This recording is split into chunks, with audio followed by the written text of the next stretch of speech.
옛이야기 속에는 우리가 알지 못하는 기이한 사건과 흥미로운 인생사가 가득합니다. 오늘도 한 편의 야담을 준비했으니 함께 들어보시죠. 이야기가 마음에 드신다면 구독과 좋아요로 함께 해주세요. 그럼 시작합니다. 옛날 옛적 조선 중기 임진왜란의 포화가 온 나라를 휩쓸던 시절이었습니다. 경상도 청하고을에는 김연이라는 젊은 양반이 살고 있었지요. 그는 25의 나이에 무과에 극제한 총명한 인재였으며 용모 또한 준수하여 마을에서 소문난 선비였습니다. 김연은 비록 가난하지만 명망 있는 양반가의 딸인 정씨와 혼인하여 금슬 좋은 부부로 살고 있었습니다. 정씨 부인은 21살의 꽃다운 나이에 현명하고 인자한 성품으로 마을 사람들의 존경을 받고 있었지요. 그런데 외놈들이 우리 땅을 침범하자 김연은 동래성에 자리 잡고 있는 정충선 장군의 부름을 받고 부장이 되어 전장의 최전선으로 나아갔습니다. 서방님, 아직 정식으로 발령받은 것도 아닌데 일이 급히 가시니 걱정이 많이 됩니다. 나라가 위급합니다. 선비된 몸으로 어찌 집에만 있을 수 있겠습니까? 몸 조심하시고 꼭 무사히 돌아오세요. 저는 여기서 시어머님을 모시며 서방님을 기다리겠습니다. 고맙소. 꼭 살아 돌아오겠소. 그리고 득수야, 마님을 꼭 잘 보살펴드리고 잘 모시거라. 너만 믿는다. 나리, 다녀오십시오. 제가 마님과 할머님을 잘 모시겠습니다. 김연이 전장으로 떠난 후 정씨 부인은 시어머니를 모시며 큰 집안을 꾸려나갔습니다. 하지만 전쟁의 소식이 들려올 때마다 마음은 타들어갔지요. 하루는 이웃집 아낙이 급히 달려와 말했습니다. 마님, 큰일 났어요. 부산 앞바다에서 큰 전투가 있었는데 그래서요? 어서 말씀해 주세요. 김연 나리께서 전사하셨다고 하는데 이게 소문인지 진짜인지 모르겠네요. 하늘이 무너지는 듯한 소식에 정씨 부인은 그 자리에서 기절하고 말았습니다.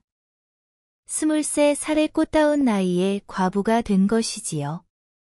며칠 후 정충선 장군의 부하가 직접 찾아와 김연의 전사 소식을 확인해 주었습니다. 서방님, 어찌 저만 두고 가시나요? 돌아오신다고 했잖아요. 김연이 전사했다는 소식이 전해진 후 얼마 지나지 않아 시어머니마저 슬픔을 이기지 못하고 병으로 세상을 떠나셨습니다. 정씨 부인은 이제 천지에 홀로 남게 되었지요. 며느리야, 우리 현이가 없어도 너만은 꿋꿋하게 살아야 한다. 어머님, 가지 마세요. 어머님마저 가시면 이제 정말 혼자가 되는데. 집안의 어른들이 모두 세상을 떠나자 가세는 급격히 기울기 시작했습니다. 전쟁의 혼란 속에서 빚도 늘어나고 하인들이 하나둘씩 떠나기 시작했지요. 마님, 죄송합니다. 저희도 먹고 살 길을 찾아야 합니다. 집안 형편이 이러니 어쩔 수 없습니다. 그래요. 어쩔 수 없지요. 모두 잘 가세요. 마지막까지 남은 것은 어릴 적부터 집에서 키운 머순 득수 하나뿐이었습니다. 득수는 6살에 이 집에 온 고아 출신이었습니다.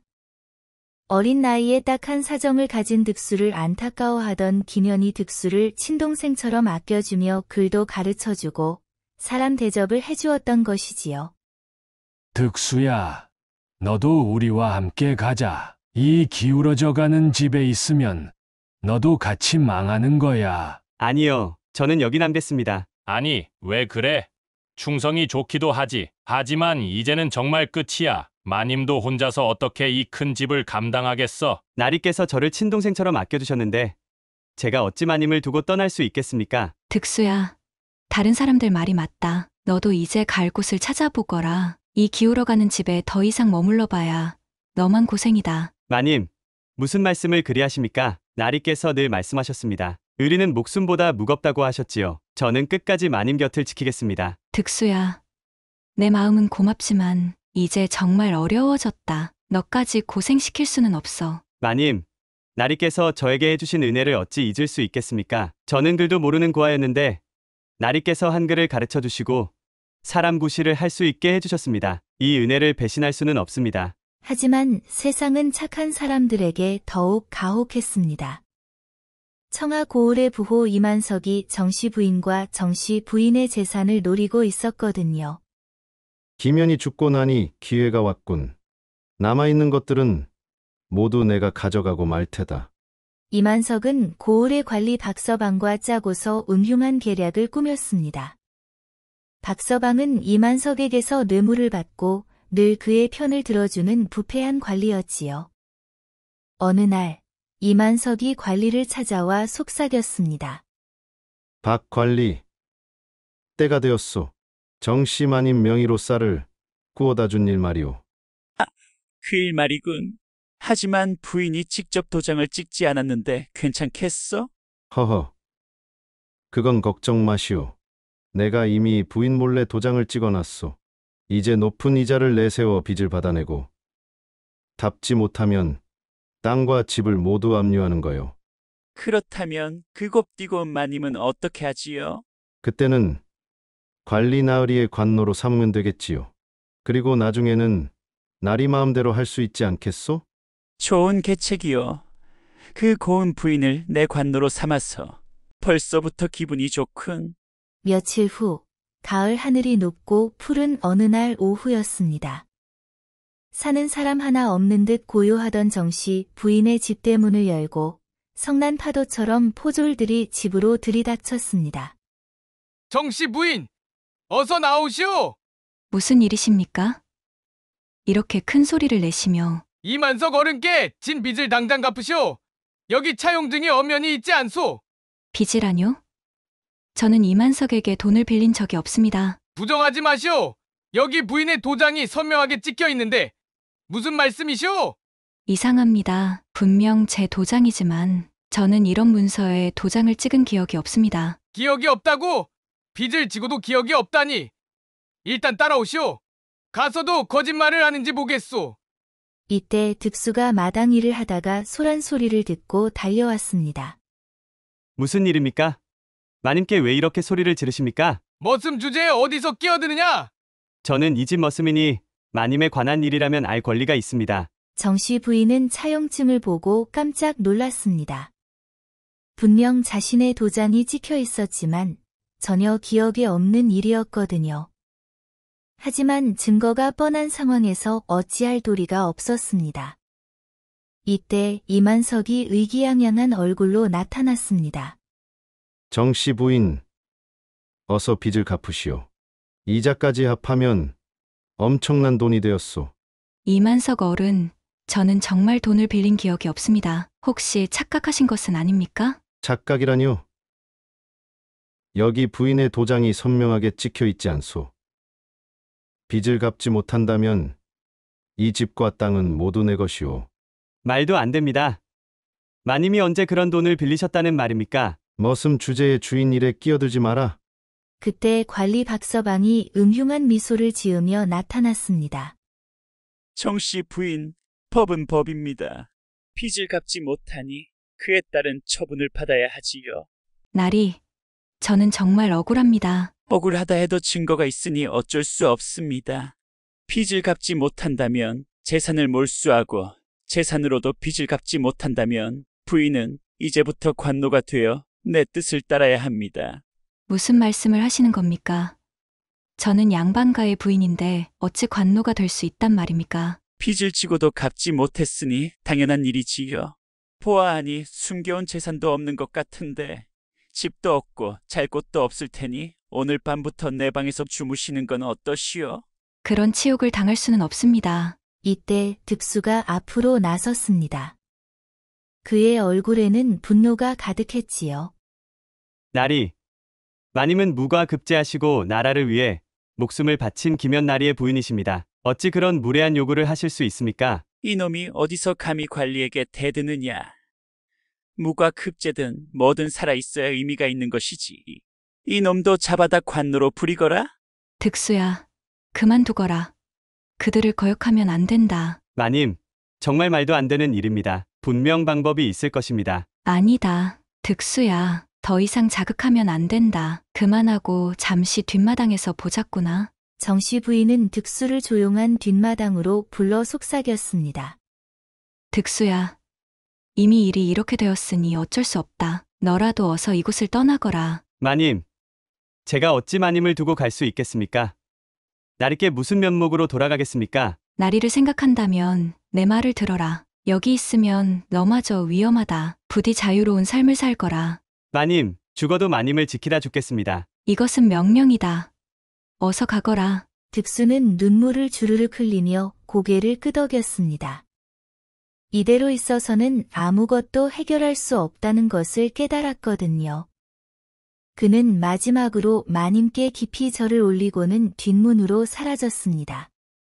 얼마 후 포졸들이 안으로 들이닥쳤지만 득수는 이미 온데간데 없었지요. 정씨 부인은 연행되어 관하로 끌려갔고 관리의 더러운 요구를 단호히 거절하여 차갑고 어두운 옥에 갇히게 되었습니다. 생각을 바꾸면 언제든 불러라. 그러면 이 춥고 어두운 감옥에서 나올 수 있을 것이다. 절대 그럴 일 없을 것이오. 그 사이 득수는 정신없이 산길을 뛰어갔습니다. 가시던 불에 찢기고 돌에 걸려 넘어져도 쉬지 않고 달렸지요. 나리, 저는 어디로 가야 합니까? 마님을 어떻게 구해야 합니까? 절박한 심정 속에 문득 나리께서 동네의 정충선 장군의 부장이 되어 전장으로 나갔다는 사실이 뇌리를 스쳤습니다. 그 사실이 마치 한 줄기 빛처럼 느껴져 득수는 자신도 모르게 동네로 발길을 재촉했습니다. 첫날 밤, 득수는 깊은 산속에서 하룻밤을 보냈습니다. 배는 고팠지만 마님을 구해야 한다는 일념으로 견뎌냈지요. 나리, 제가 마님을 꼭 구해내겠습니다. 둘째 날도, 셋째 날도 득수는 쉬지 않고 걸었습니다. 사흘을 꼬박 굶으며 험한 산길을 헤맨 득수는 마침내 동네성에 도착했습니다. 집시는 다 해져서 발가락이 드러났고 옷은 가시에 찢어져 누더기가 되었으며 며칠 굶어 얼굴은 해골같이 초췌해진 거린의 모습이었지요. 하지만 그의 눈빛만은 여전히 간절하고 확고했습니다. 성문 앞에서 문지기들이 지키고 있었습니다. 여기가 동네성이 맞습니까? 정충선 장군님을 뵈어야 합니다. 뭐라고? 니깟 거지놈이 장군님을 뵙겠다고? 소인은 구걸하러 온 것이 아닙니다. 정말 급한 일이 있어서 장군님을 뵈어야 합니다. 급한 일이라니? 거지가 무슨 급한 일이 있다는 거야? 제발 부탁드립니다. 생사가 걸린 일입니다. 이놈이 정말 제정신이 아니구나. 당장 쫓아내야겠다. 문지기들은 득수의 말을 들으려고도 하지 않은 채 내쫓을 생각밖에 하지 않았습니다. 제발요. 정말 급한 일입니다. 이놈, 여기가 어디라고 감히? 이상한 때를 쓰는 걸 보니 수상하다. 새작인 것 같으니 당장 잡아. 포졸들이 득수를 포승줄로 묶으려 할 때 마침 성문으로 들어오는 사람들이 있었습니다. 바로 정충선 장군이 부하들과 함께 성에 복귀하고 있었던 것이지요. 여기서 무슨 소란이냐? 장군님, 이 거린 놈이 장군님을 뵙겠다며 무례한 짓을 하는 걸 보니 외놈의 새작인 듯합니다. 그래. 그럼 이놈, 말해보거라. 나를 왜 보려 했느냐? 정충선 장군은 말 위에서 득수를 내려다보았습니다. 비록 거린의 초라한 모습이었지만 그 눈빛만은 간절하고 진실해 보였거든요. 정말 정충선 장군님이 맞으십니까? 그렇다. 내가 바로 정충선이다. 그런데 너는 도대체 무슨 일로 나를 찾았느냐? 청아 고을, 김연, 나리. 그 순간 득수는 마지막 힘이 다한 듯 그대로 쓰러져 기절하고 말았습니다. 정충선 장군의 얼굴이 순간 굳어졌지요. 김연이라고 했나? 설마 내 부장 김연을 말하는 것인가? 어서 이 자를 내 집으로 옮겨라. 그리고 의원을 불러오고. 득수가 눈을 떠보니 깨끗한 방에 푹신한 이불 위에 누워 있었습니다. 몸도 깨끗이 씻겨져 있고 새 옷까지 입혀져 있었지요. 곁에서 여종이 따뜻한 죽을 끓여주고 있었습니다. 정신이 좀 드시나요? 죽이라도 드시고 기운을 차리세요. 장군님께서 깨어나기만을 기다리고 계십니다. 여기가 어디입니까? 정충선 장군님 댁입니다. 장군님께서 직접 모셔오시라고 하셨어요. 얼마 후 정충선 장군이 들어왔습니다. 그의 얼굴에는 근심이 가득했지요. 이제 정신이 드는가? 그럼 내가 찾아온 이유를 말해보거라. 특히 내 부장 김연의 이름을 왜 입에 올렸는지 말이다. 장군님, 소인은 청하고울 김연대계 머슴 득수라고 합니다. 김연대계 머슴이라고? 그럼 김연 부장과는? 나리께서는 소인을 친동생처럼 아껴주셨습니다. 소인은 부모 없는 고아 신세였는데 나리께서 글도 가르쳐주시고 사람 대접을 해주셨지요. 그래. 김연 부장다운 일이구나. 그 자는 늘 남을 돌보기 좋아했지. 나리께서 전사하셨다는 소식을 들었을 때 저는 하늘이 무너지는 줄 알았습니다. 나도 그때 마음이 아팠다. 김연 부장은 나를 구하려다가 장렬히 전사했거든. 장군님을 구하려다가요? 왜군의 기습 공격에 내가 포위되었을 때 김연 부장이 홀로 적진으로 뛰어들어 나를 구해냈다. 하지만 그 과정에서 정말 제가 아는 나리다우십니다. 득수는 잠시 감정을 추스른 후 그동안의 사연을 모두 털어놓았습니다. 전사한 후 집안이 기울어진 것, 이만석과 관리가 짜고서 재산을 빼앗은 것, 마님이 관노로 끌려가고 수청을 거부하자 옥에 갇힌 것까지. 마님께서는 그 더러운 자들의 요구를 단호히 거절하시고 차가운 옥에 갇혀 계십니다. 제발 도와주십시오. 아, 내가 무엇을 하고 있었단 말인가? 정충선 장군은 눈물을 글썽이며 벽을 주먹으로 내려쳤습니다. 김연 부장은 내가 가장 아끼던 부하였다. 전장에서 나를 대신해 죽어간 의로운 사내였는데, 그런데 그가 죽은 후 남은 가족들이 이런 고생을 하는 줄도 몰랐다니. 그리고 벌떡 일어서며 우렁차게 외쳤습니다. 당장 말을 준비하라. 청하고울로 간다. 의로운 충신의 가족을 구하러 간다. 정충선 장군은 정예의 기병 20명만 데리고 급히 청하고울로 향했습니다. 말굽소리가 대지를 울리며 달려가는 모습이 마치 의협심에 불타는 혁객 같았지요. 길을 달리며 정충선 장군은 부하들에게 말했습니다. 김연 부장은 나의 목숨의 은인이다. 그런 자의 가족이 고초를 겪고 있다니. 내가 어찌 가만히 있을 수 있겠는가? 고을에 도착하자마자 관하로 향했습니다. 정충선 장군의 일행이 나타나자 길가의 사람들이 모두 놀라며 구경했지요. 관리 박서방은 정충선 장군이 갑자기 나타나자 깜짝 놀라 허둥지둥 나와 맞이했습니다. 얼굴에는 식은땀이 흘러내렸지요. 아니, 정충선 장군님 아니십니까? 웬일로 저희 고을에 오셨습니까? 내 부장이었던 김연의 묘를 찾아 추모하고 남은 가족을 위로하러 왔다. 관리는 김연이라는 이름을 듣자 얼굴이 새파랗게 질렸습니다. 식은땀이 등줄기를 타고 흘러내렸지요. 김현이라고 하셨습니까? 왜? 그 이름을 모르겠다는 말인가? 아니옵니다. 그 양반 말씀이군요. 안타깝게도 그분이 돌아가신 후 가족들은 모두 뿔뿔이 흩어져서 이 고을에는 아무도 남지 않았습니다. 정말인가? 아무도 없다는 말인가? 예, 그렇습니다. 하나도 남김없이 모두 떠났지요. 참으로 안타까운 일입니다. 바로 그때 정충선 장군 뒤에서 득수가 나타났습니다. 거짓말입니다. 관리님께서 거짓을 말씀하고 계십니다. 이놈이 어디서? 내가 어떻게 여기에? 관리는 득수를 보자마자 얼굴이 하얗게 질렸습니다. 일이 잘못되어도 한참 잘못되었다는 것을 직감한 것이지요. 장군님, 저 자가 모든 것을 꾸며낸 것입니다. 마님은 지금 옥에 갇혀 계십니다. 장군님, 잠깐만 얘기를 들어주시면 이건 오해입니다. 제발 한 번만 봐주십시오. 오해? 무슨 오해 말인가? 지금 당장 무슨 일인지 말해보아라. 장군님, 이만석이라는 자와 이 관리가 짜고서 마님을 모함했습니다. 거짓 차용증을 만들어 마님의 재산을 빼앗고 마님을 관노로 만들려 했습니다. 아니옵니다. 그건 사실이 아닙니다. 조용히 하라.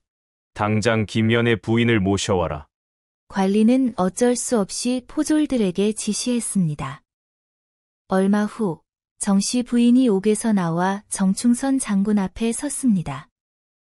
며칠간 옥살이로 초췌해진 모습이었지만 여전히 품위를 잃지 않은 양반 부인의 기품이 남아 있었지요. 정충선 장군님, 정말 장군님이신가요? 정씨 부인, 그동안 고생이 많으셨습니다. 김연 부장을 잃고도 이런 고초까지 겪게 하다니. 내가 너무도 무심했습니다. 부디 용서하십시오. 장군님, 이게 모두 꿈은 아니지요? 정말 장군님이 오신 것입니까? 꿈이 아닙니다. 김연 부장의 은혜를 잊지 않았습니다. 이제 모든 것이 바로잡힐 것입니다. 그때 이만석이 황급히 달려왔습니다. 정충선 장군이 온 소식을 듣고 놀라서 온 것이지요. 장군, 무슨 오해가 있으신 모양입니다. 제가 설명드리겠습니다. 너는 누구냐? 소인은 이만석이라고 합니다. 이 고을에 그저 작은 상인입니다. 내가 바로 김연 부장의 재산을 탐하고 부인을 괴롭힌 차로구나. 아니옵니다. 정당한 빚을 받으려 했을 뿐입니다. 거짓말입니다. 마님은 그자들에게 빌린 쌀이라곤 5가마니 뿐입니다. 정충선 장군은 모든 상황을 파악한 후 엄중하게 말했습니다. 내가 직접 조사해보겠다. 차용증을 가져와라. 여기 있습니다. 정충선 장군은 차용증을 자세히 살펴보았습니다. 오랜 전쟁 경험으로 단련된 그의 눈에는 의심스러운 점들이 보였지요. 이따위 조잡하게 조작된 문서로 감히 김연 일가의 재산을 빼앗은 것이냐? 그럴 리가 없습니다. 서기관을 불러와라. 이 문서를 정밀하게 조사하겠다. 얼마 후 서기관이 와서 차용증을 조사한 결과 도장이 나중에 찍힌 것이 분명하다는 결론이 났습니다. 장군님, 이 도장은 문서 작성 후에 억지로 찍은 것이 확실합니다. 먹의 농도와 종이의 상태가 다릅니다. 네 이놈들, 이자들을 당장 옥에 가두어라. 장군님, 잠깐만요. 이건 오해입니다. 장군님, 저희가 상황을 설명드려야? 조용히 하라. 충신의 가족을 이렇게 괴롭혔다니 용서할 수 없다. 며칠 후 이만석과 관리 박서방은 죄를 제대로 받았습니다. 이만석은 남의 재산을 사취하고 문서를 위조한 죄로 재산을 몰수당한 뒤 먼 섬으로 유배를 떠났고 관리 박서방은 직책에서 쫓겨나 곤장 100대를 맞고 평민으로 격하되었지요. 앞으로 이런 일이 다시 일어나지 않도록 하겠다. 정씨 부인은 빼앗겼던 모든 재산을 되찾았습니다. 정충선 장군이 특별히 보상금까지 더해주어 이전보다 더 부유하게 되었지요. 이것은 김연 부장이 나라를 위해 목숨을 바친 것에 대한 조정의 보상입니다. 장군님의 은혜 평생 잊지 않겠습니다. 그리고 득수도 다시 정씨 부인의 곁으로 돌아왔습니다. 하지만 이제 그는 단순한 머슴이 아니었지요. 득수야, 내 의로운 마음에 감동받았다. 그리고 아직도 김연 부장의 은혜를 갚기엔 부족하니 나의 양자가 되어주겠느냐? 장군님의 양자가 되라고 하십니까? 그렇다. 김연 부장이 나를 구해준 은혜, 그리고 내가 보여준 의리, 이 모든 것이 하늘의 뜻인 것 같구나. 득수야, 이보다 더 좋은 일이 어디 있겠느냐? 장군님의 양자가 된다면 지금까지와는 다른 삶을 살 수 있을 것이다. 장군님, 이런 큰 은혜를 정말 감사합니다. 그 후 득수는 정충선 장군의 양자가 되어 득수라는 이름 대신 정의수라는 이름을 얻었습니다. 정충선 장군은 그를 친아들처럼 아끼며 무예와 학문을 가르쳤지요. 의수야, 내 옛 주인이었던 김연 부장의 의로운 정신을 이어받아 충성과 의리를 잊지 말거라. 예, 아버님, 나리과 아버님의 은혜를 평생 잊지 않겠습니다. 몇 년 후 정의수는 훌륭한 무관이 되어 정충선 장군을 도와 나라를 지키는 일에 앞장섰습니다. 그리고 정씨 부인과는 평생에 걸친 깊은 우정을 나누며 서로를 아끼고 보살폈지요. 마님, 저는 나리께 배운 의리와 장군님께 배운 충성을 잊지 않고 살겠습니다. 그래, 의수야, 내가 이렇게 출세하는 것을 보니 우리 서방님도 저승에서 기뻐하실 것이다. 정씨 부인은 남편을 잃은 슬픔은 여전했지만 의리를 지킨 의수 덕분에 평안하고 보람찬 삶을 찾을 수 있었습니다. 그리고 훗날 의수가 좋은 배필을 만나 결혼할 때 친누나처럼 기뻐해 주었지요. 마을 사람들은 이 이야기를 듣고 진정한 의리는 어려울 때 빛을 발하는구나. 은혜를 잊지 않는 마음이야말로 하늘도 감동시키는 것이로다. 정의수 같은 사람이 있어 우리 고을이 더욱 살기 좋아졌네. 라며 입을 모아 말했습니다. 세상 사람들은 모두 각자의 자리에서 열심히 살아갑니다. 하지만 때로는 자신의 이익만 생각하며 타인의 아픔을 외면하기 쉽지요. 득수처럼 진심으로 은혜를 갚으려 하는 마음, 그리고 정충선 장군처럼 옳은 일을 위해 힘쓰는 마음이야말로 우리가 본받아야 할 덕목입니다. 한 사람의 진실한 마음이 또 다른 사람의 마음을 움직이고 그것이 결국 세상을 바꾸는 힘이 되는 것이지요. 은혜를 받으면 반드시 보답할 줄 안다는 뜻의 수은지도라는 말처럼 받은 은혜는 잊지 말고 갚을 줄 아는 것이 사람의 도리입니다. 그리고 그 의리의 마음은 결국 하늘도 감동시켜 더 큰 복을 가져다 주는 것이지요. 진정한 의로움은 화려한 말이나 큰 행동에 있는 것이 아닙니다. 어려운 이웃을 외면하지 않고 받은 은혜를 잊지 않으며 옳다고 생각하는 일을 꾸준히 실천하는 작은 마음에서 시작되는 것입니다. 오늘도 우리 주변에는 득수처럼 묵묵히 의리를 지키며 살아가는 사람들이 있을 것입니다.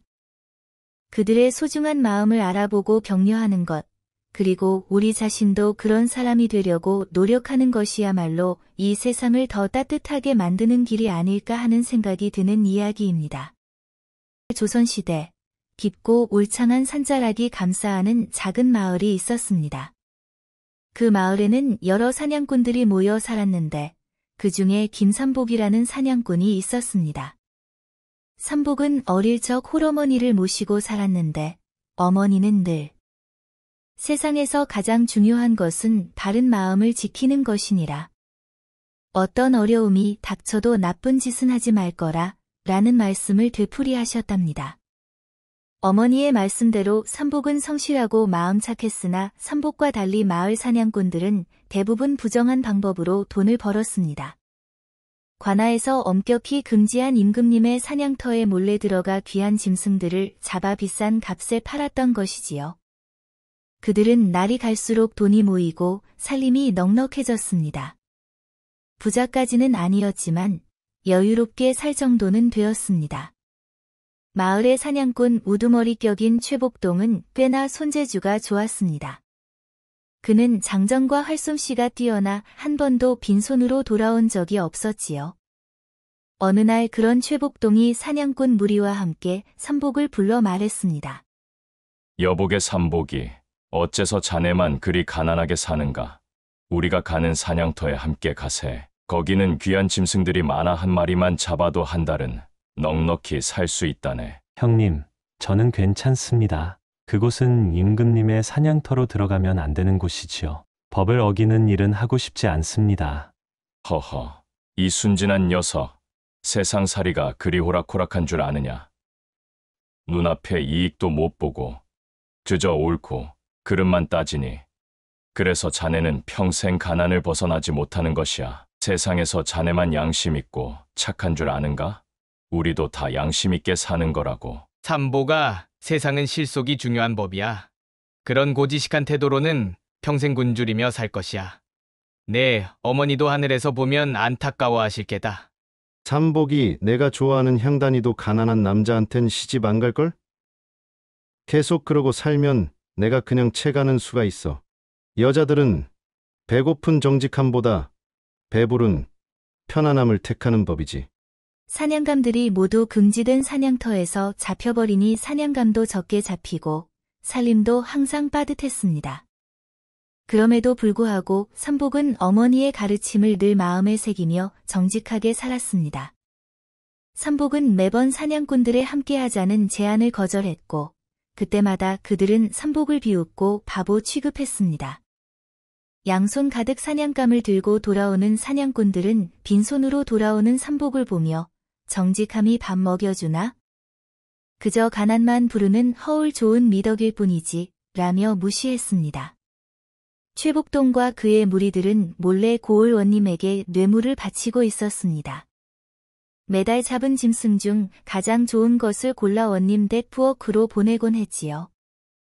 그 대가로 원님은 그들의 불법 사냥을 눈감아 주었습니다.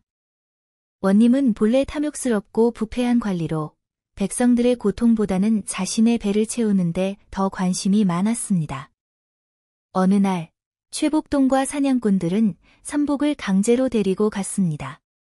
오늘은 무조건 따라와야 해. 내가 얼마나 손해를 보고 있는지 보여주마. 삼복은 어쩔 수 없이 그들을 따라 임금님의 금지된 사냥터에 들어가게 되었습니다. 그곳은 삼복이 상상했던 것보다 훨씬 아름다웠습니다. 울창한 숲과 맑은 계곡, 그리고 다양한 동물들이 평화롭게 살고 있었습니다. 사냥꾼들은 곧바로 귀한 짐승들을 노리기 시작했습니다. 사냥감들이 워낙 많이 보였고 자연스레 사냥꾼들은 뿔뿔이 흩어져 사냥을 떠났습니다. 지켜보던 삼복도 마지못해 활을 들고 숲속을 걸었습니다. 얼마 지나지 않아 그는 아름다운 어린 사슴 한 마리를 발견했습니다. 달빛처럼 반짝이는 그 사슴의 눈동자는 한눈에 봐도 영특해 보이는 게 영물이 틀림없구나라는 생각이 들었습니다. 사냥한다면 값어치게 높을게 분명하기에 삼복은 화살을 겨누었지만 바른 마음을 지키는 것이 가장 중요하다라는 어머니의 말씀이 떠올랐습니다. 게다가 이곳은 임금님의 사냥터였습니다. 법을 어기는 일이기도 했고 불쌍한 어린 사슴을 해치는 것도 마음에 걸렸습니다. 그는 천천히 활을 내렸습니다. 어서 가거라. 이곳은 위험하니 깊은 산으로 들어가 숨어 살 거라. 사슴은 마치 삼복의 말을 알아듣기라도 한 듯 고개를 끄덕이더니 잠시 삼복을 응시했습니다. 그 눈빛에는 감사의 마음이 담겨 있는 듯했습니다. 사슴은 한참을 그렇게 바라보더니 숲속으로 사라졌습니다. 이 모습을 본 최복동이 달려왔습니다. 이 쓸모없는 녀석. 그런 귀한 사슴을 놓쳐버리다니. 당장 꺼져버려라. 다시는 우리와 함께 사냥할 생각하지 마라. 다른 사냥꾼들도 합세해 삼복을 꾸짖었습니다. 역시 의리도 모르는 숙매기로구나. 다시는 널 챙겨주지 않을 테다. 결국 삼복은 홀로 마을로 돌아와야 했습니다. 며칠 후 마을에서 사냥꾼들과 마주쳤을 때 그들은 삼복을 비웃었습니다. 야, 고지식한 삼복아, 들었냐? 내가 좋아하던 향단이가 정씨랑 혼인하기로 했다더라. 하하, 나이는 들었어도 돈 많은 정씨가 너 같은 가난뱅이보다 낫지? 이 소식은 삼복의 마음에 큰 상처를 남겼습니다. 그날 밤 삼복은 초라한 자신의 방에서 홀로 눈물을 흘렸습니다. 어머니, 제가 바보인가요? 모두가 부정한 방법으로 살아가는데 저만 정직하게 살려니 이렇게 고통스럽습니다. 다들 여유롭게 살고 좋아하던 향단이도 뺏겼으니 제게 남은 건 아무것도 없습니다. 삼복은 하염없이 울며 괴로워했습니다. 쌓였던 서러움을 터뜨리며 밤새도록 흐느꼈습니다. 하지만 새벽녘 밤새 울던 삼복은 마음을 다잡았습니다. 아닙니다. 어머니의 가르침대로 살겠습니다. 비록 가난하고 외롭더라도 나쁜 짓은 하지 않겠습니다. 그렇게 다짐하며 잠이 든 삼복은 다음 날 아침 맛있는 냄새에 눈을 떴습니다. 방문을 열자 놀라운 광경이 펼쳐졌습니다. 초라했던 그의 집이 깨끗이 정돈되어 있었고 맛있는 음식 냄새가 풍겨왔습니다. 이게 어찌된 일인가? 방문을 나가 마루로 가니 정갈한 밥상이 차려져 있었습니다. 홀어머니를 모시다 어머니가 돌아가신 후로 제대로 된 밥상을 받아본 적이 없었던 삼복은 깜짝 놀랐습니다. 그는 정신없이 밥을 먹어 치웠습니다. 밥을 다 먹어갈 즈음 웬 아름다운 처자가 왔습니다. 서방님, 맛있게 드셨어요? 하며 미소 짓는 그녀의 모습에 삼복은 말문이 막혔습니다. 처자는 빈 상을 들고 갔고 삼복은 어리둥절해하며 그녀를 따라갔지요. 부엌으로 가보니 원래 엉망이었던 집 내부와 부엌이 모두 깨끗하게 정리되어 있었습니다. 아가씨, 대체 어떻게 된 일인지 말씀해 주시겠소? 당신은 누구시고? 처자는 그저 미소를 지을 뿐이었습니다. 제 이름은 연화입니다. 서방님, 사냥 잘 다녀오세요. 삼복이 의아해하며 더 물으려 할 때 연하는 맛있어 보이는 주먹밥을 챙겨주며 어서 사냥을 다녀오라며 배웅해 주었고 삼복은 얼떨떨한 마음으로 사냥을 나갔습니다. 그날 밤 삼복은 혼란스러운 마음으로 방에 누웠습니다. 낯선 여인이 갑자기 자신의 집에 나타나 안에 노릇을 하는 것이 이상했지만 그녀의 눈빛과 미소에는 진심이 담겨 있는 듯했습니다. 한참을 뒤척이다 잠이 들었는데 한밤중에 방문이 살며시 열리고 연하가 들어왔습니다. 서방님, 주무셨어요? 아니, 아직 잠을. 삼복은 당황하여 말을 더듬었습니다. 연하는 조용히 삼복 곁에 앉았습니다. 서방님, 제가 왜 여기 왔는지 궁금하시죠? 연하는 잠시 망설이다가 다시 이야기를 시작했지요. 저는 서방님의 마음씨에 이끌려 왔어요. 서방님의 정직함과 선함이 너무나 귀하게 느껴졌습니다. 연하는 자신의 모든 것을 말하지는 않았지만 삼복의 정직함과 선한 마음씨에 깊이 감동받았다고 진심을 전했습니다. 그들의 대화는 밤이 깊어갈수록 더욱 친밀해졌습니다. 달빛이 방 안을 은은하게 비추는 가운데 연하는 수줍게 미소 지었고 삼복은 그녀의 손을 조심스럽게 잡았습니다. 바람이 살랑이며 방 안의 촛불을 흔들었고 두 사람의 그림자는 벽에 하나로 겹쳐졌습니다. 그날 밤 삼복은 생전 처음으로 외로움이 아닌 따스함을 느끼며 잠에 들었습니다. 아직 수많은 의문을 남긴 채로 그들의 생활이 시작되었습니다. 연하는 매일 아침 정갈한 밥상을 차려주고 삼복의 집을 돌봐주었습니다. 삼복이 어떻게 된 일인지 물어도 연하는 그저 웃기만 할 뿐 자세한 설명은 해주지 않았습니다. 한 달이 지나자 연하는 조금씩 마음을 열고 자신의 이야기를 시작했습니다. 어느 저녁, 그녀는 삼복에게 말했습니다. 서방님, 사실 저는 오래전부터 서방님을 지켜보았어요. 서방님의 정직하고 선한 마음씨에 깊은 감동을 받았습니다. 그래서 제 마음이 이끌리는 대로 서방님 곁에 오게 되었어요. 시간이 흐르면서 삼복은 연하를 진심으로 사랑하게 되었고 그들은 매일 밤 딱부터 떨어지지 않으며 행복한 신혼생활을 이어갔습니다. 이상하게도 연하가 들어온 뒤로 삼복은 사냥을 나가면 항상 풍성한 사냥감을 얻었고 덕분에 삼복의 살림도 점차 나아졌습니다. 반년이 지나자 삼복은 더 이상 가난한 사냥꾼이 아니었습니다. 그는 정직하게 번 돈으로 작은 가게도 열고 마을 사람들에게 인정받는 사람이 되었지요. 마을 사람들은 삼복의 정직함과 성실함을 인정했고 사냥꾼들이 불법으로 잡아오는 짐승들보다 삼복이 정당하게 잡아오는 사냥감을 더 선호하게 되었습니다. 이런 변화를 본 마을 사람들은 놀라워했고 사냥꾼들은 시기심을 품게 되었습니다. 특히 최복동은 삼복의 갑작스러운 행운이 못마땅했습니다. 저 고지식한 놈이 어찌 저런 행운을 누리는가. 우리가 그를 불쌍히 여겼대로 도와주기도 했는데 이제 와서 저렇게 잘 사는 것이 못마땅하구나. 또 삼복이한테 시집간 저 여자는 대체 누구인지, 삼복이 놈은 어떻게 저렇게 아름다운 여인을 얻은 거야? 게다가 요즘은 사람들이 우리의 사냥감보다 삼복의 것을 더 선호하니 값까지 떨어지고 있어. 이대로 가다간 우리가 오히려 가난해질 지경이야. 사냥꾼들은 만날 때마다 삼복이 흉을 받고 결국 나쁜 생각으로 이어졌지요. 저놈이 무슨 비법을 알고 있는 게 분명해. 게다가 저 연화라는 여인도 의심스럽다. 저렇게 아름다운 여인이 삼복이 놈이 뭐가 좋다고 시집을 간 건지 분명 뭔가가 있어. 이대로 두면 우리보다 더 잘 살게 될지도 모르니 방법을 찾아 저지해야 한다. 그들은 삼복에게 누명을 씌우기로 결정했고 최복동과 정만석은 함께 고을 원님을 찾아갔습니다. 원님은 여전히 탐욕스러운 눈빛으로 그들을 맞이했습니다. 아니, 두 사람이 무슨 일로 이리 급히 찾아왔느냐?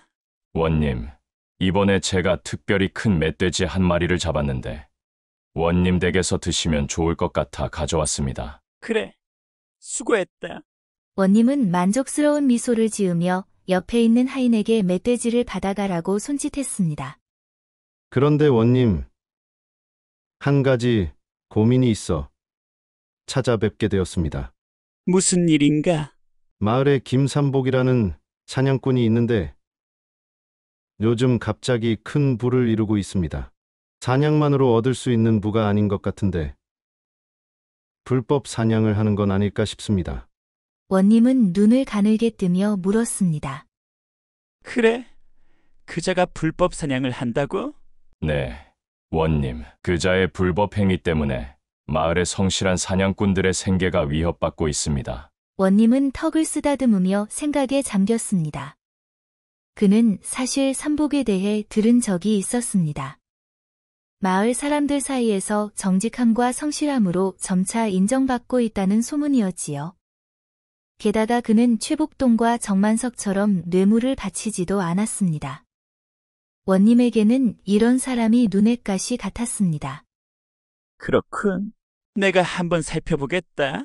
증인이 더 필요하니 자네들 말고도 김삼복의 불법 행위를 증언할 사람이 있다면 데리고 오게.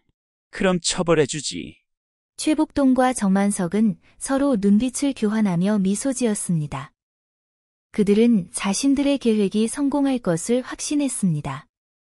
며칠 후, 최복동과 정만석은 다른 사냥꾼들과 함께 원님을 찾아가 거짓 고발을 했습니다. 날이 김삼복이라는 자가 임금님의 금지된 사냥터에서 불법으로 사냥을 하고 있습니다. 저희가 그가 목격한 모든 증거가 있습니다. 최복동이 앞장서서 말했습니다. 저희가 그동안 본 바로는 삼복이 임금님의 사냥터에서 수십 마리의 귀한 짐승들을 잡아 재산을 모았으며 그 돈으로 아름다운 여인을 데려왔습니다. 원님은 마치 오랫동안 기다려왔다는 듯이 즉시 포졸들을 보내 삼복과 연하를 잡아오게 했습니다. 포졸들은 한밤중에 삼복의 집을 급습했고 잠자던 삼복과 연하를 포박해 관하로 끌고 갔습니다. 김삼복, 너가 왜 잡혀왔는지는 내가 잘 알겠지. 내 죄를 모두 풀어라. 날이 저는 결코 한치의 어긋남이 있는 행동을 한 적 없사옵니다. 정말이옵니다. 내가 임금님의 사냥터에서 불법으로 사냥해온 것을 아무도 모를 줄 알았느냐. 그동안 내가 해온 모든 것을 증명할 증인들이 많다. 날이 저는 결코 임금님의 사냥터에서 사냥하지 않았습니다. 오히려 한 번은 그곳에 끌려갔다가 사슴을 구해준 일이 있을 뿐입니다. 날이, 저희 남편은 결백합니다. 저희는 정직하게 살아왔습니다. 마을 사람들께 물어보시면 알 수 있을 것입니다. 허튼 소리.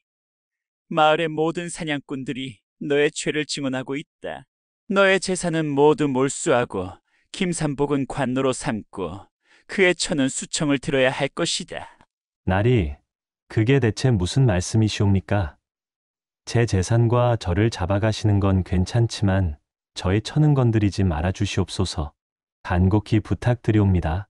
내 이놈 김삼복, 내 놈이 그동안 임금님의 사냥터를 들락거리며 사냥해온 것들로 처를 먹여 살렸으니 처 역시 죄를 지은 것이 맞다. 아직도 거짓으로 일관하는 것이냐? 원님은 속으로 기뻐했습니다. 삼복의 재산을 몰수하면 자신의 주머니를 채울 수 있을 테니까요. 게다가 연하의 아름다움은 소문으로 들었던 것보다 실제로 보니 훨씬 매력적이었습니다. 보아라, 마을의 모든 사냥꾼들이 너의 죄를 증언하고 있다. 더 들을 것도 없다. 이 자들을 끌고 가거라. 절망에 빠진 삼복과 연하가 끌려나가려는 순간 관아 문이 열리며 한대감과 호위 군사들이 들어왔습니다. 소란이 있는 것 같은데 무슨 일이 벌어지고 있어? 원님은 급히 일어나 대감에게 절을 했습니다. 대감마님, 이 자들이 임금님의 사냥터에서 불법으로 사냥을 했기에 처벌하려던 참이었습니다. 그곳은 출입 금지 구역이 아닌가? 그곳에 출입했다는 것은 역적이나 다름없는데 내 자세한 내용을 들어봐야겠소. 원님은 자신에게 유리하게 이야기했습니다.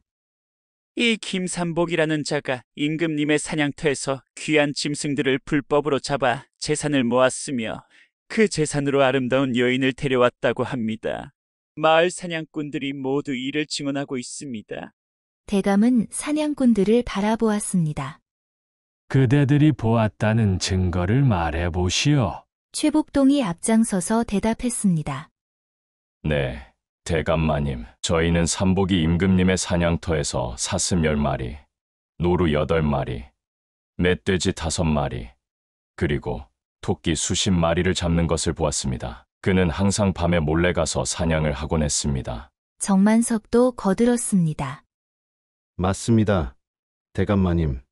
게다가 그는 그곳에서 잡은 짐승들을 비싼 값에 팔아 큰 돈을 벌었으며 그 돈으로 갑자기 아름다운 부인도 데려왔습니다. 다른 사냥꾼들도 고개를 끄덕이며 동의했습니다. 대감은 그들의 말을 가만히 듣더니 품속에서 문서 하나를 꺼냈습니다. 그리고 조용하지만 단호한 목소리로 말했습니다.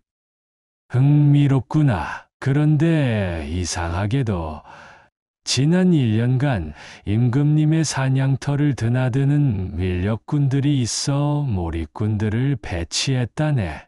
그들이 보고한 바에 따르면 이 기간 동안 임금님의 사냥터에서 불법으로 사냥된 짐승들의 목록과 명단이 여기 있어.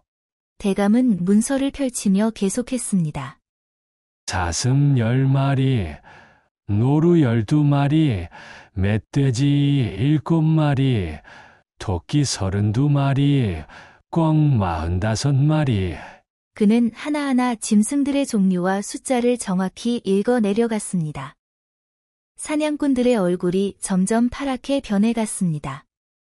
그들이 실제로 잡았던 짐승들의 숫자와 종류가 거의 일치했기 때문입니다. 더 흥미로운 것은 대감이 말을 이었습니다. 몰입꾼들이 목격한 바에 따르면 이 모든 짐승들을 잡은 이들은 다름 아닌 여기 있는 최복동, 정만석, 그리고 그들의 동료들이라는 것이지. 대감은 또 다른 문서를 꺼냈습니다. 또한 마을 사람들의 증언에 따르면 김삼복이라는 사람은 항상 정직하게 살았으며 임금님의 사냥터에 가는 것을 거부해왔다고 했다네. 심지어 그는 한 번도 불법으로 사냥한 적이 없으며 그의 살림이 나아진 것은 순전히 그의 성실함과 정직함 덕분이라고 하던데 지금 상황은 내가 알고 있는 바와 정반대로 펼쳐지고 있으니 정말 흥미롭구나. 원님은 얼굴이 창백해졌습니다. 그는 절대로 이런 상황을 예상하지 못했습니다. 최복동 역시 뭔가 잘못되었다는 것을 알게 되었지요. 대감마님, 그건 뭔가 오해가. 아직도 거짓을 고할 셈이냐? 대감이 엄중한 목소리로 꾸짖자 사냥꾼들은 겁에 질려 바닥에 엎드렸습니다. 대감마님, 자비를 베풀어 주십시오. 사실은 저희들이 임금님의 사냥터에서 사냥을 했던 것입니다. 삼복은 결백합니다. 정만석도 땀을 흘리며 고개를 숙였습니다. 저희가 시기심에 눈이 멀어 삼복에게 누명을 씌운 것입니다. 그가 갑자기 잘 살게 되자 질투가 생겼고 저희의 사냥감 값이 떨어지자 분노했습니다. 참으로 부끄러운 일입니다. 다른 사냥꾼들도 하나둘 사실을 고백하기 시작했습니다. 대감은 원님을 따갑게 바라보았습니다. 이복의 수령, 이번 일은 단순한 과오가 아니라 백성을 해치려는 의도적인 행위로 보이는데 설명해 주시겠소? 원님은 식은땀을 흘리며 더듬거렸습니다. 네, 대감마님, 저는 단지 사냥꾼들의 말을 믿고 마을 사람들의 이야기도 들어보지 않고 증거도 확인하지 않은 채 무고한 백성을 관노로 삼으려 했다는 건가? 게다가 그의 재산을 몰수하려 하고 저는 수청을 들라고 하다니 이는 탐욕에서 비롯된 것이 아닌가 싶소만. 원님은 무릎을 꿇고 애원했습니다. 제발 용서해 주십시오, 대감마님. 대감은 고개를 저었습니다. 백성을 보살피는 관리가 오히려 백성을 해치려 했으니 이는 매우 중대한 죄악이요. 나는 이 일을 조정에 보고할 것이며 당신은 바직되고 중한 벌로서 그 책임을 다해야 할 것이요. 대감은 삼복과 연하의 포박을 풀게 한 뒤 사냥꾼들과 원님을 엄중히 처벌하도록 명령했습니다. 법을 어긴 자는 어떤 지위에 있든 그에 합당한 벌을 받아야 하오. 그렇게 누명을 벗은 삼복과 연하는 집으로 돌아갔습니다.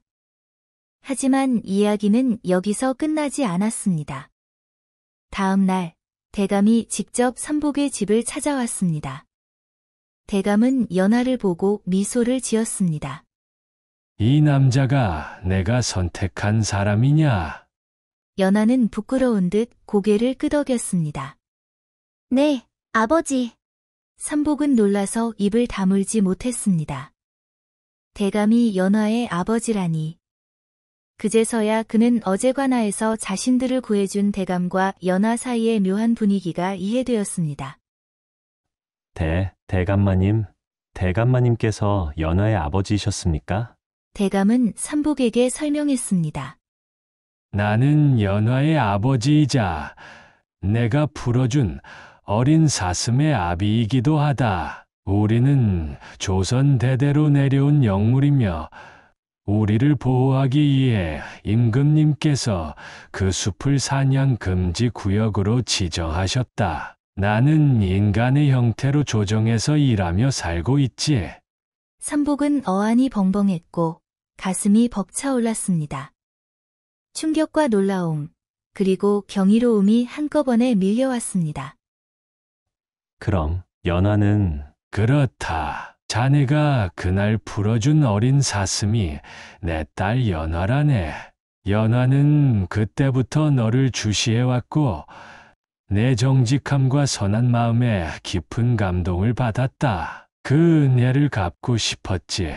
내가 바른 마음을 지닌 사람이라는 것을 보여주었기에 우리 가족은 너를 신뢰하게 되었다. 연하가 부드럽게 미소 지으며 말했습니다. 서방님, 제가 사슴이었을 때부터 서방님의 선한 마음씨를 보았어요.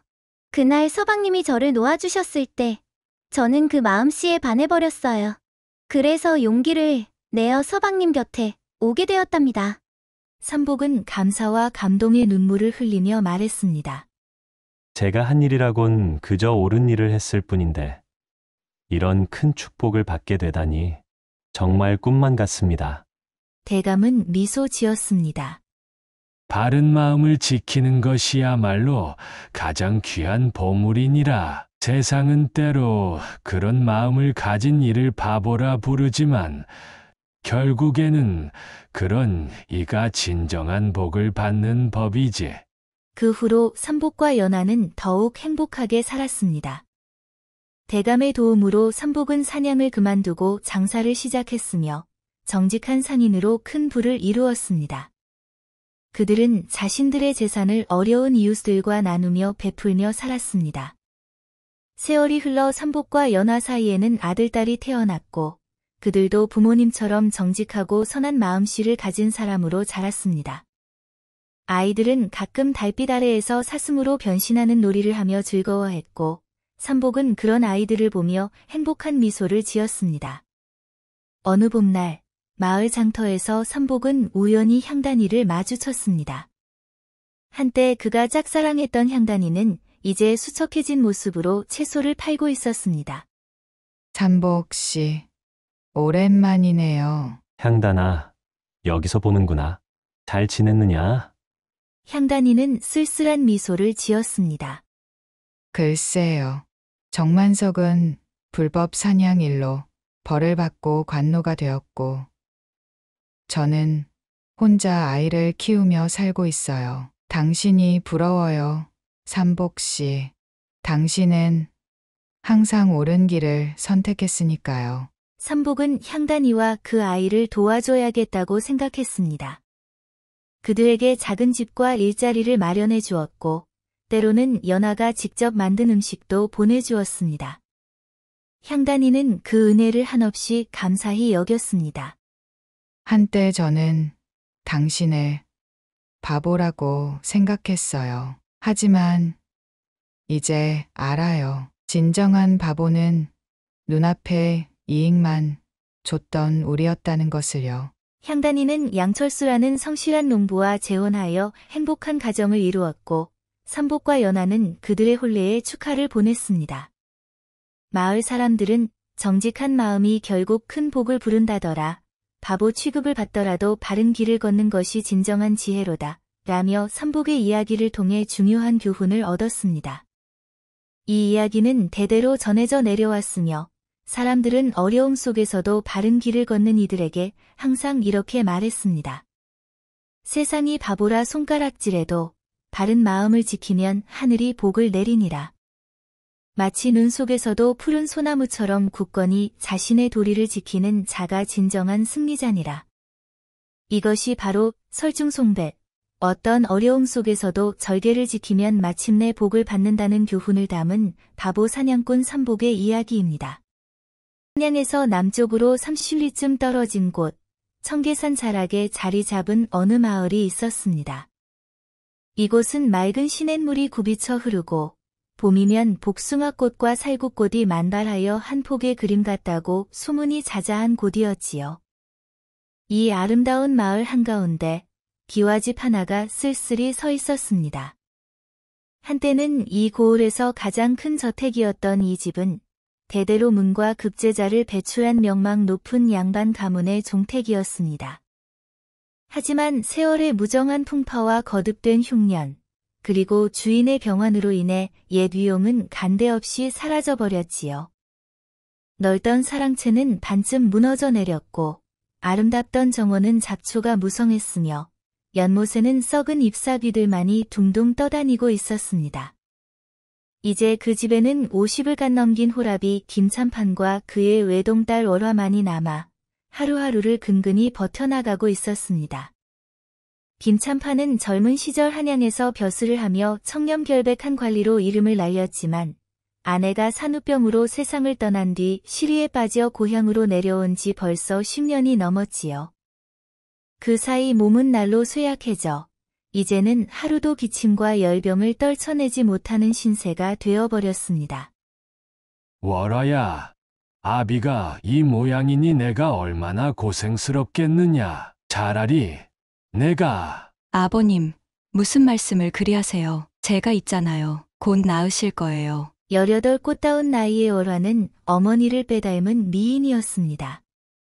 달빛처럼 맑은 이마에 버드립 같은 눈썹, 앵두 같은 입술과 백옥 같은 피부를 지녔지만 무엇보다 아름다운 것은 그녀의 마음씨였지요. 집안이 어려워진 뒤로는 하인들도 모두 떠나가서 빨래부터 바느질, 밥짓기까지 모든 집안일을 혼자 도맡아 하면서도 늘 아버지 앞에서는 밝은 모습을 보이려 애썼습니다. 쪽진 머리에는 한때 어머니가 끼던 금비녀 대신 스스로 깎아 만든 나무 비녀를 꽂았지만 그 소박한 차림새가 오히려 그녀의 고운 인품을 더욱 돋보이게 했습니다. 비단 치마 대신 무명 치마를 입었지만 걸음걸이 하나하나에서 풍기는 기품만은 숨길 수가 없었지요. 하지만 월화의 마음 깊은 곳에는 늘 걱정이 그늘져 있었습니다. 아버지의 병환은 날로 깊어만 가는데 약값은 고사하고 끼니조차 제대로 잊지 못하는 형편이었으니까요. 밤이면 홀로 앉아 바느질을 하며 목 놓아 울고 싶은 마음을 꾹꾹 눌러 참곤 했습니다. 어머님, 제가 어찌해야 하나요? 아버님이 이렇게 아프신데 저는 아무것도 할 수 있는 게 없어요. 그러던 어느 가을날, 단풍이 곱게 물든 마을의 낯선 산에 하나가 나타났습니다. 키가 훤칠하고 어깨가 다부진 것이 한눈에 봐도 범상치 않아 보였지만 그의 행색은 말이 아니었습니다. 온몸에 걸친 누더기는 기워 입고 또 기워 입어 원래 색깔조차 알아볼 수 없었고 떼국물이 줄줄 흘러내려 고약한 냄새를 풍겼지요. 헝클어진 머리칼은 까치집이 따로 없었고 맨발의 발등에는 상처투성이었습니다. 사내의 이름은 강산. 25의 나이였으나 온갖 풍상을 겪은 듯 얼굴에는 세월의 흔적이 깊이 패여 있었습니다. 하지만 그 초라한 겉모습과는 달리 그의 눈동자만은 유난히 맑고 깊었습니다. 마치 깊은 산중의 옥샘 같은 세상의 더러움에 물들지 않은 그런 눈이었지요. 강산은 마을 어귀에서 하루 종일 서성이기만 할 뿐 아무에게도 구걸하지 않았습니다. 그저 묵묵히 돌아다니며 사람들을 바라볼 뿐이었지요. 그 눈빛에는 슬픔과 그리움, 그리고 어떤 깊은 사연이 서려 있었습니다. 쯔쯔쯔. 저 젊은 놈은 어쩌다가 저리 되었을꼬. 멀쩡하게 생겨서는 팔다리도 성한데 일은 안 하고 저렇게 빈둥거리고 다니니. 어디서 굴러먹던 뼈다귀인지 냄새도 진동이고. 허이, 썩 물러가거라. 우리 마을에 재수 없는 일이라도 생기면 어쩌려고. 저런 게 우리 마을에 눌러앉으면 큰일이야. 혹시 도둑놈은 아닐까? 밤에 남의 집에 들어가서 뭘 훔쳐갈지 몰라. 사람들의 따가운 시선과 모질한 말들이 쏟아졌지만 강산은 그저 묵묵히 고개를 숙일 뿐이었습니다. 화를 내거나 변명하지도 않았고 그렇다고 비굴하게 구는 것도 아니었지요. 다만 깊은 체념과 슬픔이 그의 얼굴에 스며들어 있을 뿐이었습니다. 그때 담벼락 뒤에서 이 모든 광경을 지켜보던 이가 있었습니다. 바로 월화였지요. 그녀는 우물에서 물을 길어오는 길에 이 광경을 목격하게 되었는데 강산의 그늘진 얼굴과 맑게 빛나는 눈동자가 그녀의 마음을 강하게 사로잡았습니다. 저분은 왜 저리 슬픈 눈을 하고 계실까? 분명 어떤 깊은 사연이 있으실 것만 같아. 월화의 순수한 마음은 강산의 처지를 불쌍히 여겼습니다. 사람들의 멸시와 천대를 받으면서도 꿋꿋이 견뎌내는 그의 모습에서 어떤 말할 수 없는 고결함을 느꼈던 것이지요. 그날 밤 월화는 강산의 그 눈동자를 잊을 수가 없었습니다. 그날 이후로 강산은 마을의 완전한 천덕꾸러기가 되었습니다. 어느 집 앞을 지나가기만 해도 사람들은 코를 막고 피했고 우물가에 가면 안악들이 험상궂은 표정으로 쫓아냈지요. 배고픔에 지쳐 어느 집 처마 미대라도 기댈라 치면 어김없이 빗자루와 고함 소리가 날아왔습니다. 이 더러운 놈아, 내 집 처마에 기대지 마라. 병이라도 옮으면 어쩌려고. 당장 꺼져. 밤에 도적질이라도 하려는 게 아냐? 썩 물러가지 못할까? 강산은 이런 모질한 대우를 받으면서도 한 번도 화를 내거나 항변하지 않았습니다. 그저 고개를 숙이고 묵묵히 그 자리를 떠날 뿐이었지요. 하지만 그의 눈가에는 때때로 눈물이 맺혀 있었고 그 모습을 지켜보는 월화의 마음은 바늘로 찌르는 것처럼 아팠습니다. 저분이 무슨 큰 죄를 지었다고 사람들이 저리 모질게 굿이나 분명 굶주리고 계실 텐데. 며칠을 굶었을지 모를 강산의 모습을 본 월화는 밤잠을 이루지 못했습니다. 따뜻한 밥 한 덩이라도 건네고 싶었지만 양반집 규수가 그런 일을 한다는 것은 체면상 쉽지 않은 일이었지요. 하지만 측은한 마음을 이기지 못한 월화는 결국 마음을 굳히고 움직였습니다. 어느 늦은 밤, 달이 구름에 가려져 어둠이 짙었던 그날, 월화는 조심스럽게 부엌으로 향했습니다. 아버지가 잠든 것을 확인하고 솥에 남은 고구마 몇 개를 품에 숨겨 넣었지요. 그리고는 발소리를 죽여가며 강산이 머무는 마을 어귀의 낡은 정자나무 쪽으로 향했습니다. 저기, 혹시 주무고 계신가요? 어둠 속에서 강산이 천천히 고개를 들었습니다. 달빛에 비친 월화의 모습을 본 그의 눈이 놀라움으로 커졌지요. 마을에서 가장 아름답고 고귀한 양반집 아씨가 왜 이런 한밤중에 이곳까지. 아씨께서 이런 곳에 어찌.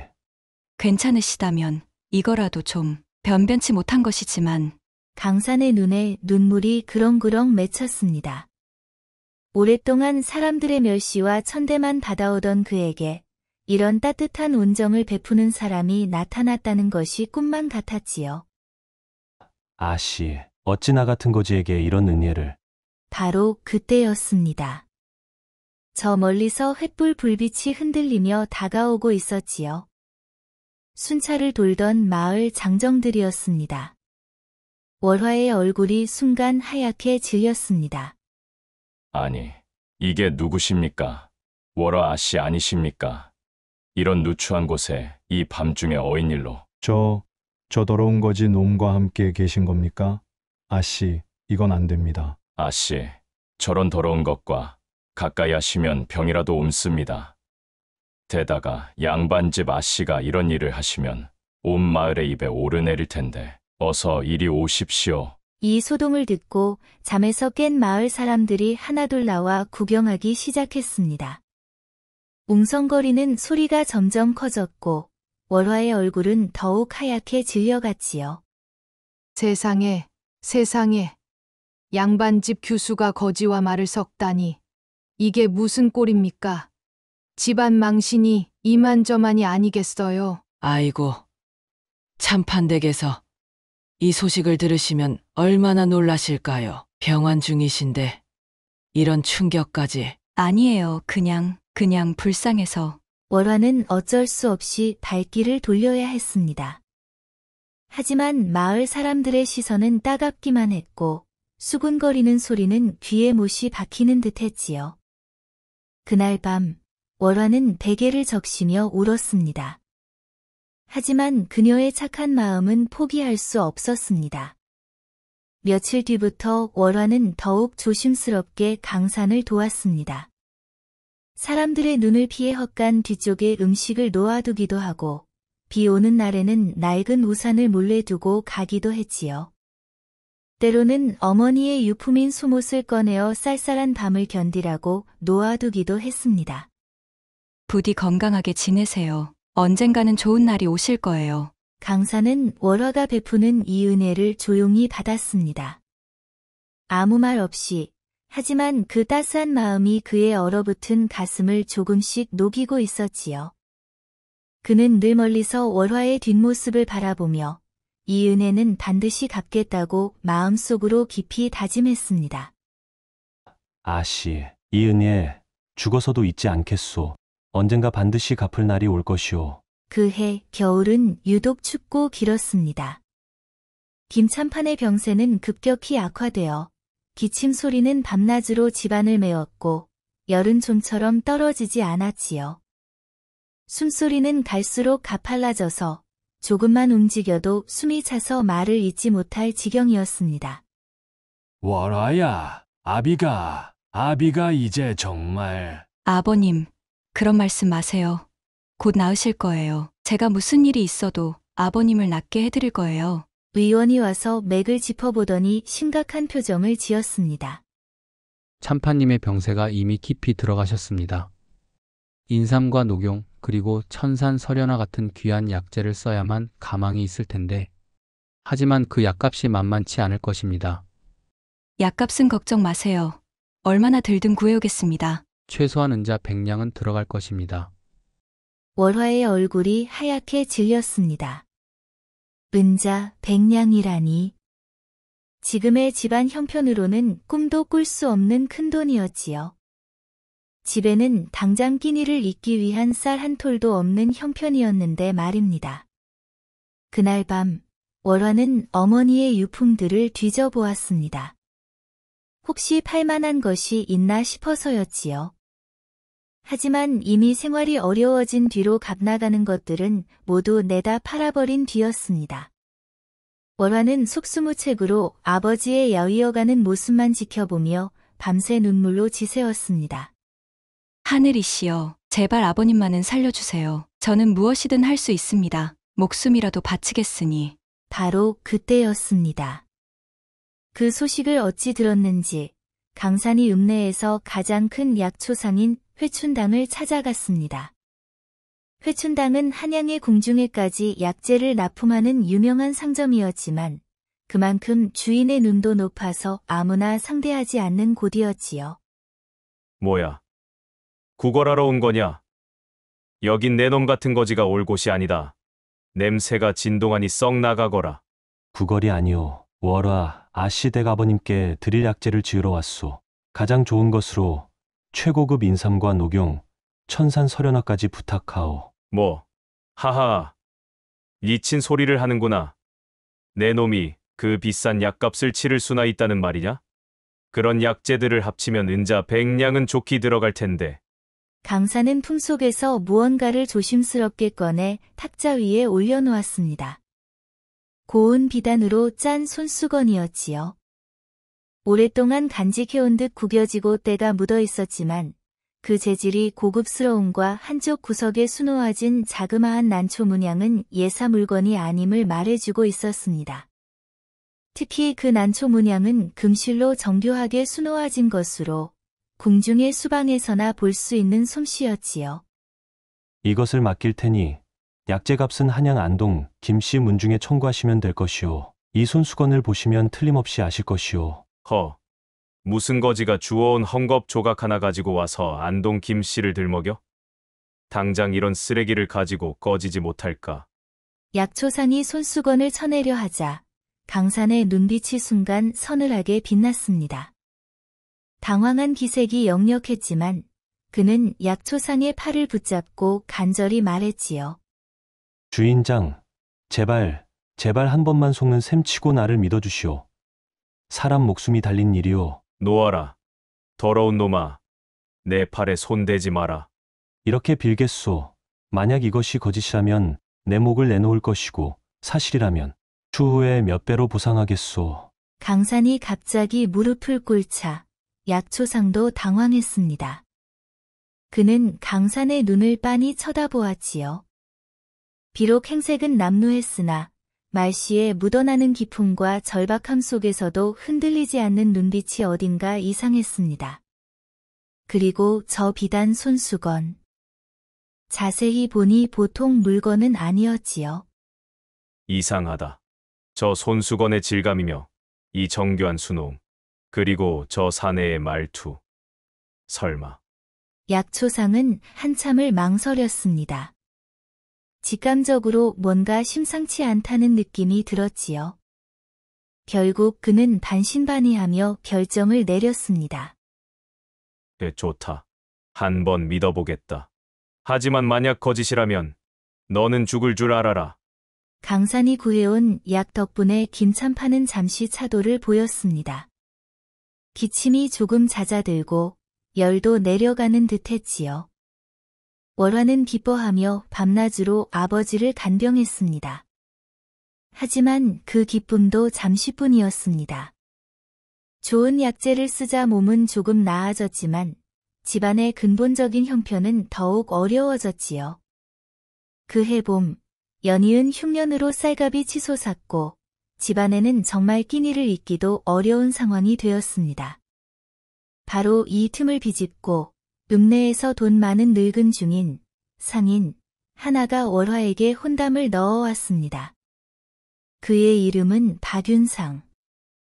나이는 50이 넘었고 본처를 여인 지 얼마 안 된 호색한으로 소문이 자자한 자였지요. 젊은 기생들을 끼고 살며 호화방탕한 생활을 일삼는다고 마을 사람들 사이에서는 입에 담기도 더러운 이야기들이 오가곤 했습니다.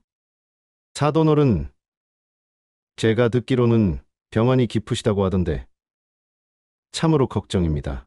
이만한 약재를 계속 쓰시려면 돈이 만만치 않을 터. 저에게 대개 따님을 주신다면 돌아가시는 날까지 호의호식하게 해드리지요. 하하하. 박윤상은 월화의 아름다움에 눈독을 들인 지 오래였습니다. 집안이 어려워진 틈을 타서 마침내 혼담을 꺼낸 것이었지요. 그는 주머니에서 은전 몇 냥을 꺼내 탁자에 던지며 으스댔습니다. 이것은 그저 마음뿐이고요. 혼례만 올리면 당장 은자 1000냥을 드리겠습니다. 어떻습니까? 나쁘지 않은 조건 아닙니까? 무슨 소리냐?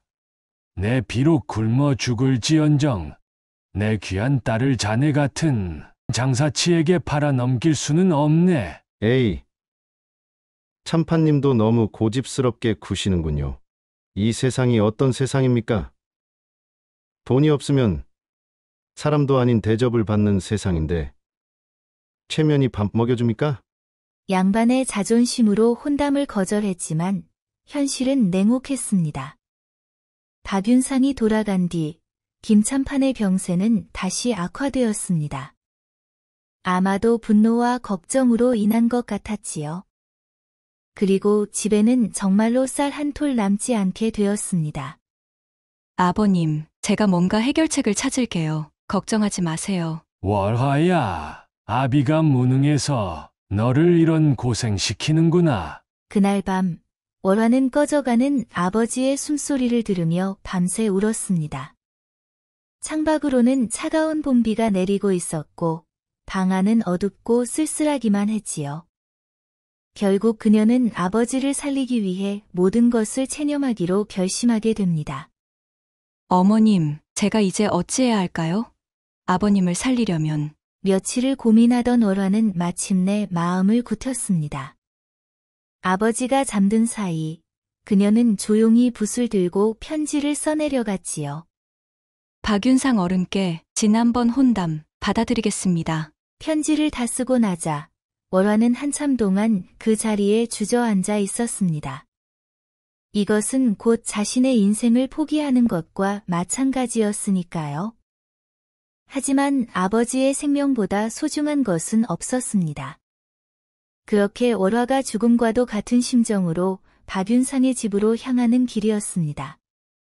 하얀 치마를 입고 고개를 푹 숙인 채 걷는 그녀의 모습은 마치 제물로 바쳐지는 어린 양 같았지요. 아버님, 용서해 주세요. 이것밖에는 방법이 없어요. 바로 그때였습니다. 월화의 앞을 한 사내가 막아섰습니다. 바로 강산이었지요. 그는 그 어느 때보다도 처연하고 슬픈 눈으로 월화를 바라보고 있었습니다. 평소와 달리 그의 눈에는 단호함과 결의가 서려 있었지요. 아씨, 어디 가시는 길입니까? 강사님, 어찌 이곳에... 월화는 강산의 간절한 눈빛을 피할 수가 없었습니다. 결국 그녀는 억지 혼인을 하게 된 사연을 눈물로 토해냈습니다. 아버지의 병환, 집안의 궁핍함, 그리고 자신이 내린 가슴 아픈 결정까지. 저는 이제 아버님을 살릴 방법이 이것밖에 없어요. 비록 그분이 나이 많고 성품이 좋지 않다는 소문이 있지만 아버님을 살릴 수만 있다면. 이야기를 듣는 강산의 얼굴은 분노와 슬픔으로 일그러졌습니다. 주먹을 불끈 쥐었다 폈다 하며 가슴속에서 무언가가 끓어오르는 것을 느꼈지요. 그런 억지 혼인은 안 됩니다. 절대 안 돼요. 하지만 달리 방법이... 정혼인을 해야 한다면, 그게 가난 때문이라면 나와 혼인하시오. 월화는 깜짝 놀라 강산을 바라보았습니다. 그의 눈에는 진실한 사랑이 빛나고 있었지요. 비록 거지 행색이었지만 그 순간 강산의 모습은 그 어떤 귀공자보다도 고결해 보였습니다. 하지만 강사님도 전 지금 당장 약값이 필요한 거려. 비록 지금은 이런 모습이지만 아씨께서 베풀어 주신 은혜만큼은 반드시 갚겠소. 그 호색한에게 몸을 맡기느니 차라리. 그때였습니다. 마침 월화를 마중 나온 박윤상이 하인들을 거느리고 나타났습니다.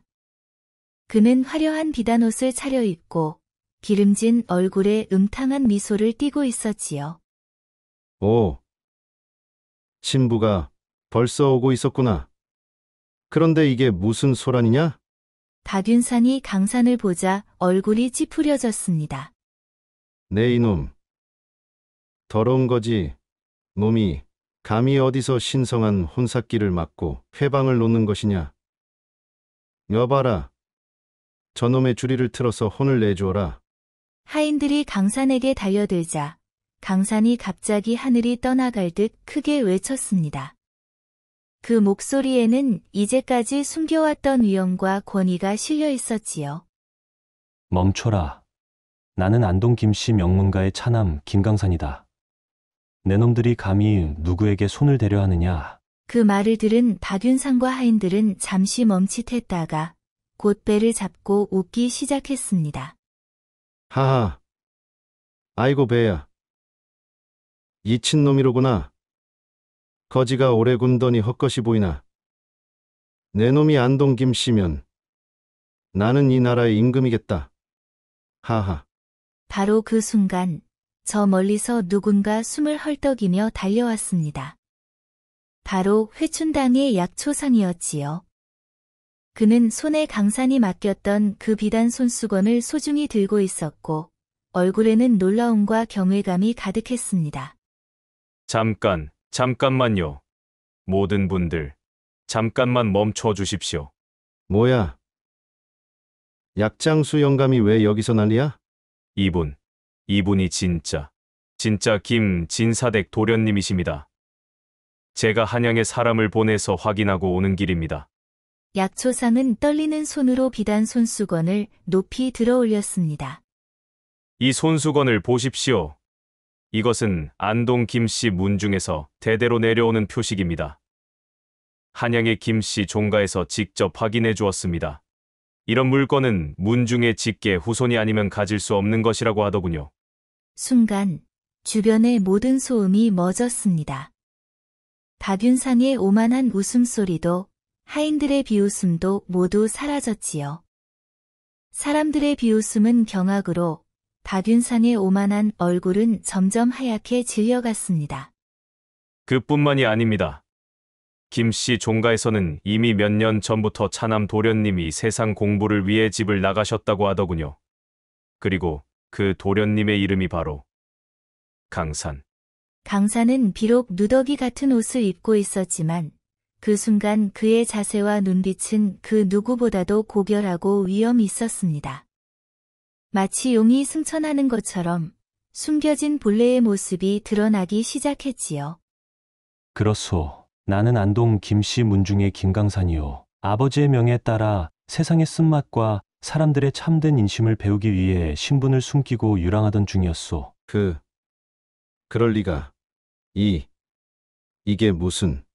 그대가 바로 월화 아씨에게 강제 혼인을 강요한 그 장사치로군. 나이 50이 넘어서 어린 주수에게 그런 짓을 하다니 부끄러운 줄 알아야 할 것이오. 박윤상은 이제 완전히 기가 죽어서 말도 제대로 못하고 있었습니다. 안동 김씨는 조선에서도 손꼽히는 명문 중의 명문가였고 그들과 적을 만드는 것은 자신의 목숨을 위험에 빠뜨리는 것이나 마찬가지였지요. 도련님. 제가 몰라 배웠습니다. 용서해 주십시오. 당장 이곳에서 사라져라. 그리고 다시는 월화 아씨나 그 가문에 접근하지 말 것이오. 예. 당장 물러가겠습니다. 박윤상과 하인들이 허둥지둥 도망치듯 사라진 뒤 강산은 월화에게 천천히 다가갔습니다. 그의 눈에는 깊은 사랑과 미안함이 동시에 서려 있었지요. 아씨, 늦었지만 이제야 당신께 베풀어 주신 은혜를 갚을 수 있게 되었소. 강사님, 아니 도련님, 그러면 그동안 아씨께서 굶주린 이에게 음식을 나누어 주시고 추위에 떠는 이에게 따뜻함을 베풀어 주셨을 때 저는 이미 아씨의 아름다운 마음에 반해버렸소. 신분을 속인 것은 죄송하지만 제 마음만은 진실했소. 그 후의 이야기는 길게 할 것도 없었습니다. 강산의 정체가 밝혀지자 모든 것이 제자리를 찾기 시작했습니다. 안동 김씨 문중의 힘은 상상 이상이었지요. 먼저 한양에서 당대 최고의 의원들이 급히 파견되어 김참판을 치료했습니다. 궁중에서만 쓰는 귀한 약재들이 물쓰듯 투입되었고 덕분에 김참판의 병은 말끔히 나았습니다. 이게 꿈인가? 생시인가? 강산 도련님, 어찌 이런 큰 은혜를... 어른께서 무슨 말씀을... 저야말로 아씨의 은혜를 갚지 못해 송구스러울 뿐입니다. 쓰러져 가던 월화의 집안도 하루아침에 예전의 모습을 되찾았습니다. 김씨 문중에서 보낸 하인들이 집을 말끔히 수리했고 정원도 원래보다 더 아름답게 가꾸어졌지요. 연못에는 다시 맑은 물이 가득 차고 금붕어들이 헤엄치기 시작했습니다. 그리고 마을 사람들의 태도도 180도 달라졌습니다. 전에는 강산을 거질하며 멸시하던 그들이 이제는 머리를 조아리며 인사를 드렸지요. 도련님, 저희가 그동안 몰라 배웠습니다. 용서해 주십시오. 정말 죄송합니다. 저희가 눈이 어두워서. 괜찮습니다. 저도 많은 것을 배웠으니까요. 강산은 이들을 원망하지 않았습니다. 오히려 이 경험을 통해 진정한 인간의 마음을 알게 되었다고 생각했지요. 그리고 무엇보다 월화라는 천사 같은 사람을 만날 수 있었으니까요. 그로부터 한 달 뒤, 마을에서는 그 누구도 본 적 없는 성대한 혼례가 열렸습니다. 한양에서 온 혼례 행렬은 길이가 1리나 되었고, 신랑이 타고 온 가마는 황금으로 장식되어 있었지요. 누더기를 벗고 최고급 비단 도포를 차려입은 강산의 모습은 정말 용안과도 같았습니다. 그리고 곱게 단장한 월화는 그야말로 선녀가 따로 없었지요. 수줍은 듯 활짝 웃는 그녀의 모습을 본 마을 사람들은 모두 탄성을 질렀습니다.